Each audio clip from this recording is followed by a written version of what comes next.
Vince, you're going to be great. Sorry. Everyone's going to be great. Good evening and welcome to the first of the 4 Darien High School extracurricular participation workshops. Good evening, everyone. I'm Ellen Dunn, principal of Darien High School. And when we started this programming 4 years ago, it was in the spirit of replacing reactive responses with proactive education. We hoped that bringing parents, students, and educators together in one room with one voice for shared conversation would empower our students to make good decisions and reach out to us whenever they needed support. This year, under the circumstances, we have created some online experiences and presentations for you over the course of the month. And we have a team of presenters from outside of our school and partnering with our school professionals on a variety of important topics. Tonight, we welcome Vince Benevento. Vince is the director and founder of Causeway Collaboration in Westport, Connecticut. Causeway's mission is to empower young men to achieve a better understanding of themselves and to effectively navigate life's transitions. Vince will be talking tonight on the topic of social media, when social media isn't social. And joining him after his presentation, we have a panel of our school professionals. Kathy Gilbert, we welcome Kathy as our social worker at DHS.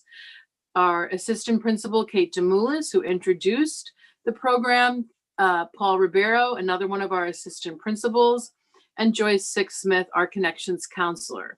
We have very special guests with us tonight, Caitlin Flynn and Leighton Gajwani from the 11th grade, who are part of our Blue Wave Council at DHS, and they will be closing out our evening at the end of the program. Thank you all for coming, and we are so grateful to the entire team of people who've worked on our programming, and we hope that these efforts and these programs will allow us to support our students and to bring conversation to the table that improves our whole school community and our Darien community as well. So thank you for being here, and thank you to our entire team. We'll get on with Vincent's presentation. Thank you, Vincent. Thank you, guys, and good evening. First of all, on behalf of everybody who's on the team, special thanks to Joyce, to Kate, to Ellen, to everybody who has contributed to make this thing go and to get everybody here together and really contribute to the event that is tonight. Just wanting to say, first and foremost, it's always an honor to speak here. The work that I've done in the past with Darien High School has been wonderful for me. And it's a privilege to be a part of anything that you guys do and to contribute in any way that I can. So there's a little bit of an ironic twist here with me presenting on social media. And I'll start with just full transparency. I have a strong personal bias against social media. I actually have no social media profile whatsoever other than my LinkedIn professionally. Because of my own personal bias against social media. But I thought because of that, it would be a really cool and interesting opportunity for me to do a couple different things. One, to take an objective look at social media, to try to remove my biases and be willing to have an honest conversation about some of the pros and some of the cons associated with it and associated with how it can be utilized. And dive a little bit also into the data associated with it to try to frame the argument a little more effectively. So wanting to put that in front of you tonight and facilitate a conversation amongst all of us. So let's get started. Okay, so the genesis of this conversation really around social media was about how COVID and social media intersect in many ways to create this kind of cocktail of escalating circumstance. And much of that related to sort of compulsive overuse as well as some symptomology associated with resultant behaviors in accordance with social media. So there's a couple sort of inarguable truths that I think are as a result of what we've seen based on the intersection of COVID and social media. One is that teens are more isolated than they've ever been. So over the course of the last 7 months, people have been at home. All people have been at home. All people have been working at home and fraternizing at home. And so we're all more isolated than we've ever been. And as a result of that, no surprise, kids, teens, adults of all ages, logging hours on social media and electronic devices at an all-time high, historic highs. And so what's the byproduct of that? Well, in many instances, those individuals feel increasingly isolated from their peers without the person-to-person interaction associated with what we would experience within a normal school framework and normal social frameworks. So again, wanting to talk about the dangers of that isolation, and then really explore if people were actually more isolated, because that was my assumption initially, and that may or may not have been true. To provide information and dispel any misconceptions, like some of the misconceptions that I carried around social media personally, and then learn to develop a sense of cohesion amongst people as a whole, using both social media and person-to-person interaction as we've begun to do so more safely. Okay. Let's start by outlining some of the benefits associated with social media. So in a survey of teens 13 to 17, sorry to go back, apologize. So survey of teens 13 to 17, those who had access to a smartphone or used social media were more likely to keep in touch with their friends daily. So the idea of this social isolation, while I think is true within the framework of the landscape we find ourselves, I don't believe is as a result of social media. In fact, this suggests that individuals are better able to stay connected as a result of social media, particularly with the people who they consider to be close friends. And so not only, one of my assumptions to go back was that people who are more active online subsequently didn't interact with one another as much in person. And so what I found was that the data actually spoke against that. 24% of teenagers who reported being constantly online. Now that means online at better than 4+ hours per day. 24% of individuals who were constantly online said that they meet with their friends in person outside of school almost every day. So it's not that individuals are just socializing online, but rather those who do so, in some instances at least, are meeting up more frequently face-to-face as a result. And in addition, 69% of teens who are online constantly, again, at better than 4+ hours per day, talk to their friends almost every day, as opposed to 52% of teens who don't. So not only is the level of connectivity amongst teens who are active on social media more frequent, but it seems that there's a greater depth of connection as well with the individuals who use that medium.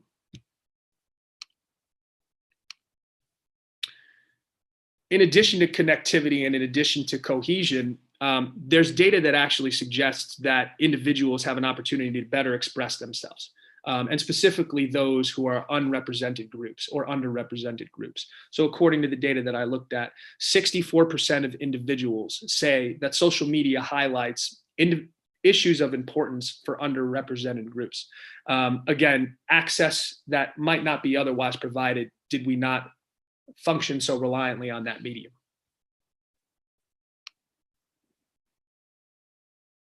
And so now segue to the cons, an area that I admittedly feel a lot more comfortable with. And by the way, just to color between the lines, the nature of my practice works exclusively with young men between the ages of 17 and 30. And so I see guys who spend far too much time on social media, and who are, distracted in many instances and unproductive in many instances. So I see probably the opposite side of the coin.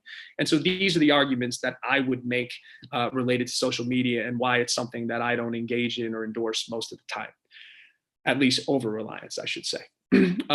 One, conflict. I would say one of the greatest sources of conflict that I see in my practice with respect to families and family issues is actually technology. Social media, technology, the over-reliance on it, and the conflict that results. This cites when parents were asked what was harder than in the past for them in their parenting life. 26% of individuals cited technology, 21% of individuals cited social media as being the primary issue that was the most difficult for them to address as parents. So leads me to believe and state, both from my experience and the experience that I've referenced, that social media in general and the boundaries around it can create a great deal of conflict at home.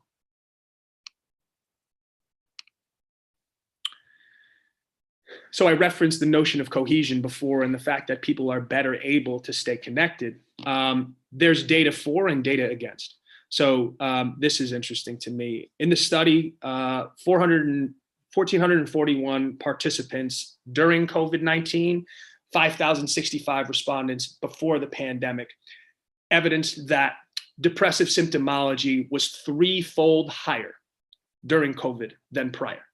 And so screen time escalating at an all-time high, depressive inclination also escalating at an all-time high as a direct, I don't want to say causal relationship, but certainly corollary relationship. So as people spend more time on screens, it is indisputable that depressive inclination also results amongst the same population.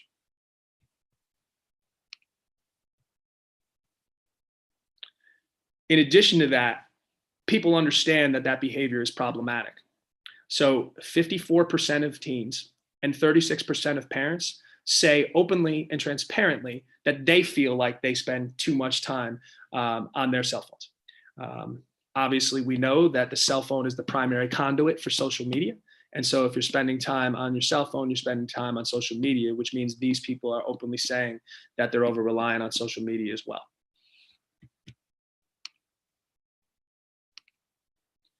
To me, of everything that I've seen and everything that I've read, this is the most concerning content, I think. Constantly online teens, those same individuals at 4+ hours per day who referenced increased connectivity with their peers, also referenced this. A, they feel a lot of pressure to only post content on social media that makes them look good to others or post content that will gain them comments and likes. So there's a tremendous amount of pressure for young people to curate the right kind of online persona. And there's significant and overwhelming stress that results from that.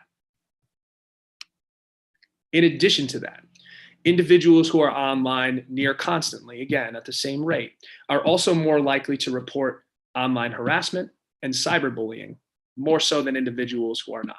So not only are they exposed to excess stress as a result of the online presence, but they're also exposed to situations that can be harassing, aggressive, and or disturbing in nature.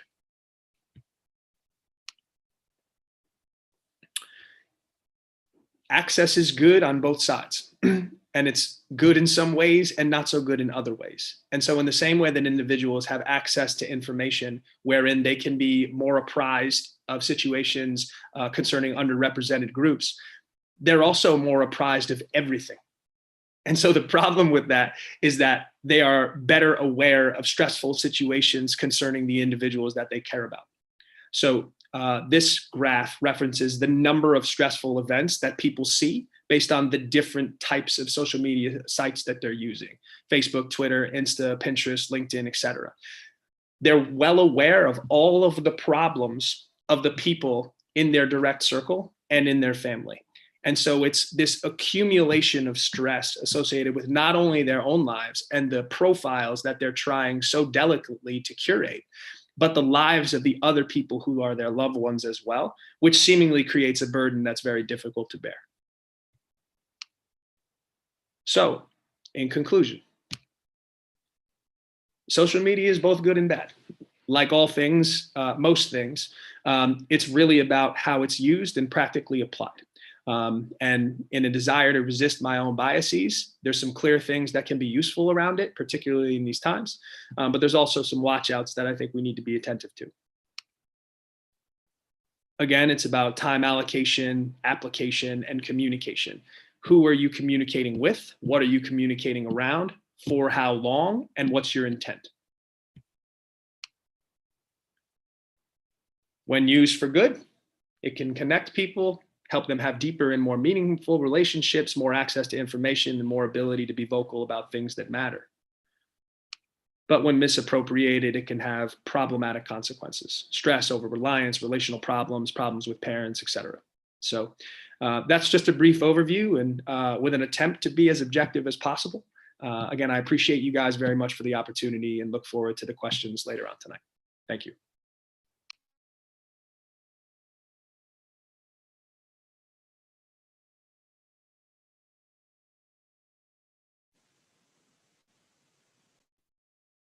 Thank you for that, Vince. I'm looking forward to our dialogue tonight as a panel. So as Mrs. Dunn said earlier, we are joined for our panel tonight by DHS social worker Kathy Gilbert, Assistant Principal Paul Ribeiro, and yourself. And I will let our families at home who are watching know that they also have the opportunity to go ahead and email me, Kate Demoulis, if they have any questions while we are doing this presentation. They can go ahead and email those to me. We'll take a minute at the end to share one or two of those questions out. Here is my email address quickly for our audience at home.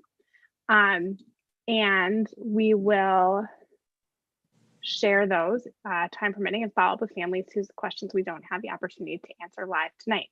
So Vince, I want to start by picking up on two of the statements that you shared, one from the research from Pew about those positive outcomes being connected with 4 hours or more of usage, as I understood you saying, of social media every day. And then also that idea of curating the right kind of persona at a time that our young adults are in the process of identifying who they are and who they're going to be. And so I'm wondering if you can speak to, from your lens, and then I'll also ask Kathy Gilbert to share with us, what is an appropriate and healthy balance of social media screen time for teenagers?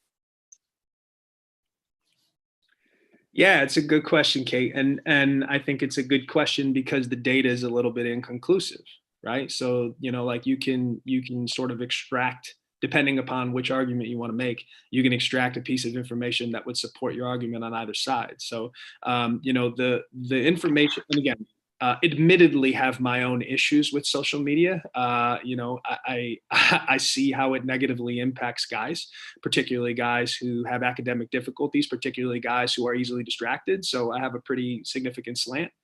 But nonetheless, I mean, if you think about what the information I shared said, the level of connectivity that was maintained through social media is really a means by which people were able to get through the last 7 months. I mean, when you talk about people who were able to maintain multiple times per day contact with their friends and closest peers, and with a significant depth of relationship as well, that is, I can't imagine what the world would have been like without that, particularly for young people.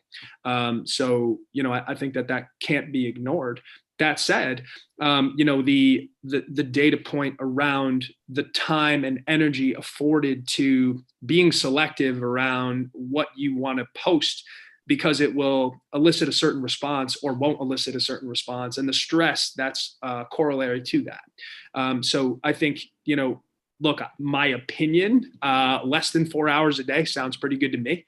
I would say personally that, somewhere between an hour and two, seems reasonable, because again, we don't want to ignore the benefit. We want to acknowledge what is, right?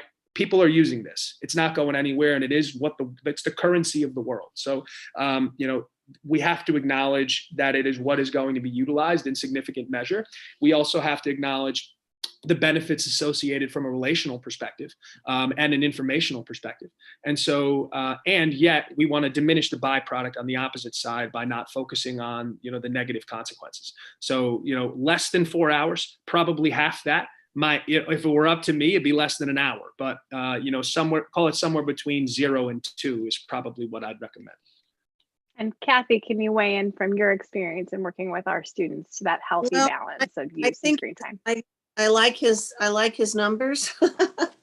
I think there was some interesting stuff that came out of the Mayo Clinic that basically said teenagers above 4 hours were heading into that kind of danger zone of anxiety and depression.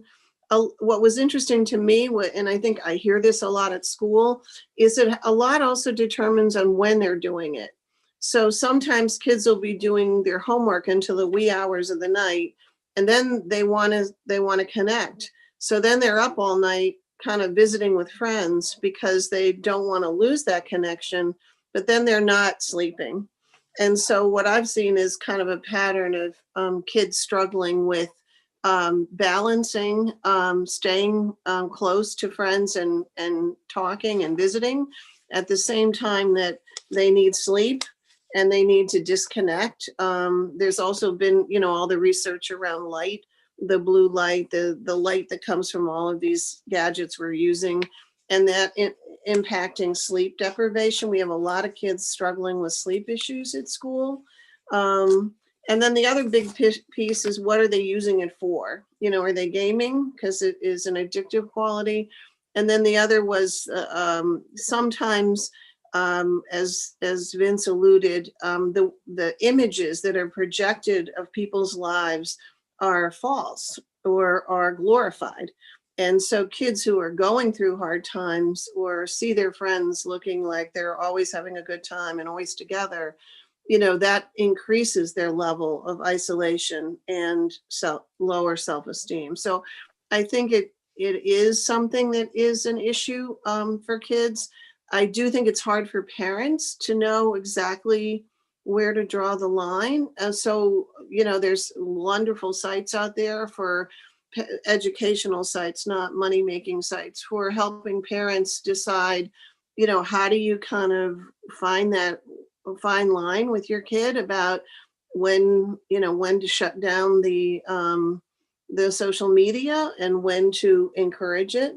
And we have had instances of social media being used to augment good things, wonderful things, but we've also had instances of it using obviously, more difficult forms of interactions with kids. So I think the question is to be careful and to be overseeing. And, you're not going to make it go away. This is the major way that kids communicate.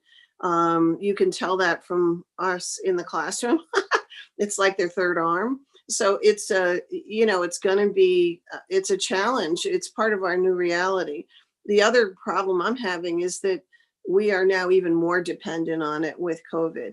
So that even if you want to say, I want to limit my kid's time, the kid's going to spend so many hours online by demand, by teaching demand, or the kids who are going remote, they're on for the whole school day. And then how do you then say to them, okay, get off it and, no fun time now, so I think it is always balance. And I think it puts the parents in a difficult spot. There's some good websites. There's one called Digital Citizenship through the Common Sense Education. And there's one called Digital Futures Initiative. Those are nonprofits, so they're not trying to make money off of limits putting on your kids, but they can be helpful to parents, trying to find a way to converse or to set some limits. Thank you. I want to pick up on one of the pieces you mentioned, Kathy, is that we have seen sometimes negative or hurtful or harmful posts. Mm-hmm. Mr. Ribeiro, can you address what can a student or a parent do when they do see a post that is negative or hurtful on social media? Yeah, sure, absolutely. So, I mean, to me, the first thing is the communication at home. So, if a student sees something that is negative or hurtful, that they talk to their parents, or if the parents see something that's negative or hurtful, that they talk to their child first to discuss what does it mean, what happened, what's the context, things like that. If it's something obviously that is impactful or could eventually impact school, they can turn to any adult really in the building. There's not a specific designated person. I would ask students to that are upperclassmen. And then for the ninth graders, you'll be getting this in ninth grade through guidance seminar. There's a lesson that the counselors do that revolves around the Sandy Hook Promise about the Saying Anything initiative. And it really tries to encourage kids and empower kids that when they see certain things, that they turn to an adult in the building, whether it's their school counselor or a psychologist or a social worker like Kathy, or their assistant principal, a teacher, a coach. We have a school resource officer in the building, Officer Wallman.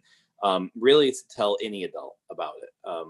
The reality is, once things get posted on social media, even if it's intended to only be into a small group, once it's out there in cyber world, it's very easy to copy things and send it out to a larger, much bigger context. So, it's tricky sometimes. Even things that are intended to be personal can eventually get out there. And even if the person didn't intend it to be hurtful towards somebody else, it could eventually get to that person. So really any adult in the building, but I would definitely encourage parents to talk to their children at home about this, and for kids also to talk to their own parents when they do see something on social media that is considered hurtful or anything that's just inappropriate. Vince, what advice would you have for our young adult listeners tonight in terms of how they can evaluate the content that they are planning to post before they actually publish it, to determine if it's appropriate, if it's something that will carry them positively going forward? Yeah. When you've been doing this as long as I've been doing this, you've seen things that are really unfortunate as a result of the stuff kids put online. So the guiding principle for me is permanence. Everything you put out there leaves a lasting footprint and a permanent footprint, and can be accessed into infinity by whoever chooses to. And it's visible to coaches, it's visible to employers, it's visible to the authorities. And I've seen consequences associated with all three. I've had kids who have had scholarships rescinded from Division I institutions. I've had kids who've been fired from jobs that they were recently hired for post-graduation. And I've had actual parents arrested because of photos on social media containing drug paraphernalia in their homes while they were hosting parties with underage individuals through social media images. So these are situations that cause significant harm, on the individuals involved because of poor choices around what was shared and what wasn't shared and what shouldn't have been shared. And so, discretion is the word, and permanence is the reminder that anything and everything can be accessed forever. And so use caution. One of the acronyms, educators love acronyms. One of the acronyms I came across in my years in the classroom that stuck with me is the think before you post. Is it true? Is it helpful? Is it inspiring? Is it necessary? And is it kind? And if it's not those things, reconsider before you publish. So thank you for sharing those personal stories also. Kathy, who in the school can a parent or a student turn to if they're in need of guidance in terms of developing a healthy relationship with their social media, or if they feel like they or someone they know are being emotionally affected by what they're viewing online? Well, I think Paul identified just about anyone, which is true, but there's a significant, group of school counselors that most kids know because they meet them through guidance seminars or through planning their curriculum. And those are people they can go to. There are 3 school psychologists and myself who are really right around the corner from where the school counselors are, as is Officer Wallman. And of course, there's Joyce, who's even though she's with us part-time, she's a force to be reckoned with. So I think all of those people are people, to grab onto. Sometimes kids form a special relationship with a teacher, and so then they feel more comfortable saying something to the teacher. The other thing that happens a lot, and we didn't really talk about this, is that because of the augmentation of social media, often we hear about things from other kids. In other words, the student might not come forward, but their friends might, or their friends of a friends might. And so it has almost like dropping a rock in a pool. You know, the ripples are much broader than they think. So sometimes the way we hear about stuff is a friend of a friend rather than the person who might want to talk about it. But then sometimes it works out because we'll check in with them and try and make it so that whatever has gone on can be handled in a way that's respectful and, as you said, kind. Thank you. And we have spent a bit of time here thinking about some of those risks and possible negative outcomes. And I want to circle back here in our final question for the entire panel and reiterate positive uses for social media for our young people, particularly in light of the physical distancing that we're all experiencing right now and the moments of separation and the feeling of isolation that we know so many people have felt at times throughout this global pandemic. So I'll open that to the team. Well, I'll just say, I'll take a little bit of a different take on it. I don't want to necessarily repeat everything that Vince and Kathy were saying before. The reality is social media is not going away. As much as Vince or myself or don't like it and would like it to go away, it's not going to go away, and it's going to continue to expand. So, you know, I've got 2 little girls, and the idea of them with social media as they grow up scares me. But I know I can't withhold it from them forever. So I take the tact of more of exposing them to it, but also teaching them the appropriate way to use it and to encourage students to do that. I mean, the reality is when students leave high school and go to college and eventually the workforce, there's a good chance they're going to be in a career that involves social media, that is going to need it for promotion or for networking or what have you. And so it's appropriate, and I think it's essential for us to teach our kids, yes, social media is important. You're going to need it in life, and this is the right way to use it. You know, I think it's important to teach our kids to look for the warning signs of maybe being on it too much, especially when it comes to gaming, and like what is an appropriate amount of time, and you know, what are the signs as far as when it starts affecting other parts of your major life activities, and what do you do if you think you have a problem with social media? So, you know, all the benefits that Vince mentioned before about social networking, especially now during the pandemic.